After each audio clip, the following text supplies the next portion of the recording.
નમસ્કાર દર્શક મિત્રો, આપ જોઈ રહ્યા છો સાંજે સમાચાર .live. હવે જોઈએ અગત્યના સમાચાર. સુરતમાં વર્ષોથી બિનવારસી લાશોનું કોઈ પણ જાત, નાત કે ધર્મ જાણ્યા વગર અંતિમ સંસ્કાર કરતા એકતા ટ્રસ્ટ દ્વારા 1100 જેટલી બિનવારસી લાશોની અસ્થિનું હરિદ્વારમાં ગંગા નદીમાં વિસર્જન કરી રાજસ્થાનના પુષ્કરમાં ભગવાન ભોળાનાથના મંદિરમાં મુક્તિ અર્થે પૂજા કરાશે.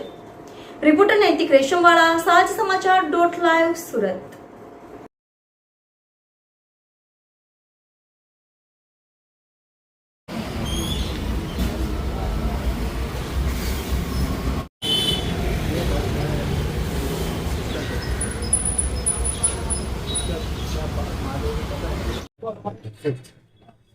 સુરતમાં એકતા ટ્રસ્ટ છેલ્લા 35 વર્ષથી બિનવારસી મૃતદેહોનો નિકાલ કરવાનું કામ કરે છે. આપને ખ્યાલ હોય તો એ 35 વર્ષથી લગાતાર આ શહેરની અંદર કોઈ પણ જગ્યાએ કોઈ પણ બોડી કે લાશ મળતી હોય તો એના અંતિમ સંસ્કાર એના ધર્મના રીતિ રિવાજ મુજબ કરતા હોય છે.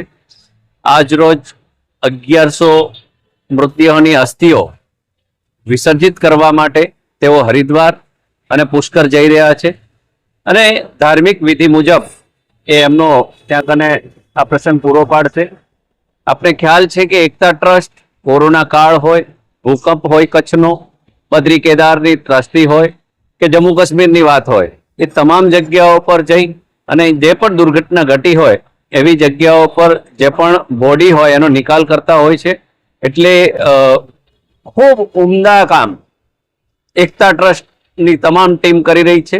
સુરતના લોકો એમને સહયોગ કરે, જે રીતનું એમનું કામ છે અને માનવ જીવનનો અમૂલ્ય સમય અને મૃત્યુ થયા પછી પણ એને શાંતિ મળે એના પ્રયત્નો આ એકતા ટ્રસ્ટ પોતાની ધર્મની જે કોઈ વિધિ છે એના વિધાન મુજબ કરતી હોય છે. એ ખરેખર આનંદનો વિષય એટલા માટે કહેવાય કે આ માનવની છેલ્લી જરૂરિયાત હોય છે અને આપણે બધાએ એમાં કંઈ ને કંઈ ફૂલ નહીં તો ફૂલની પાંખડીનો સહયોગ ચોક્કસ આપવો જોઈએ. જી અબ્દુલભાઈ. જી, હું સુરત શહેર એકતા ટ્રસ્ટ વતી અબ્દુલ રહેમાન મલબારી આપના ચેનલના માધ્યમ દ્વારા સુરતવાસીને જણાવું છું કે અમારી સંસ્થા પાછલા 35 વર્ષથી બિનવારસી માનવીઓનું મૃત્યુ તથા એને પોસ્ટમોર્ટમ રૂમ સુધી પહોંચાડવું, ત્યારબાદ એના વાલી વારસ ન મળી આવે કે એના કાયદાકીય કાર્યવાહી બાદ એની અંતિમ વિધિ કરવાનું કાર્ય કરીએ છીએ.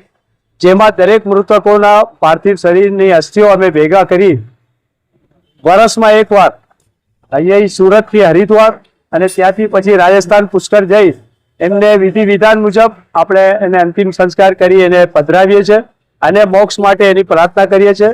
જેના અનુસંધાનમાં આજે અમે 35મી વાર અહીંથી જઈ રહ્યા છીએ. 1100 જેવી અસ્થિઓને લઈને સુરતથી હરિદ્વાર અને ત્યાં અસ્થિઓનું વિસર્જન કરી ત્યારબાદ ત્યાંથી અમે લોકો પુષ્કર રાજસ્થાન જશું. અને અમારા 5 જણાની ટીમ આમાં સહયોગ આપી રહી છે. શહેરના દાતાઓ અમને દર વર્ષે સહયોગ કરે છે.